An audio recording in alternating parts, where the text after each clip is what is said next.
काय तुमचं म्हणणं या टी शर्ट संदर्भात? सन्मान्य राजसाहेबांनी जो इशारा दिला होता तोच इशारा या टी शर्टवर प्रिंट केलेला आहे. मला असं वाटतं महाराष्ट्राबद्दल आणि मराठी भाषेबद्दल, मराठी माणसाबद्दल ज्यांच्या मनात द्वेष आहे त्या लोकांना हा सन्मान्य राजसाहेबांनी दिलेला इशारा होता आणि हाच इशारा टी शर्टच्या माध्यमातून आपण देतोय.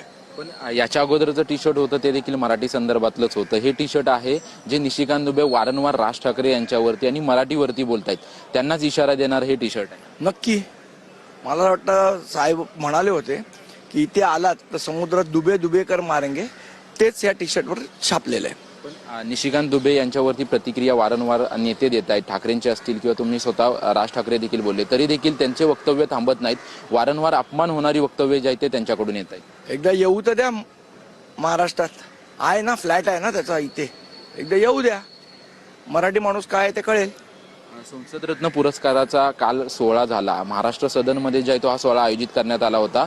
त्या संसदरत्न पुरस्कारामध्ये निशिकांत दुबे यांचं देखील नाव होतं, परंतु त्यांनी काल कार्यक्रमाला येणं टाळलं. चर्चा अशी होती की महाराष्ट्र सदनमध्ये कार्यक्रम होता म्हणून निशिकांत दुबे यांनी येणं टाळलं. वाटतं मराठी माणसाच्या बद्दल द्वेष प्रगट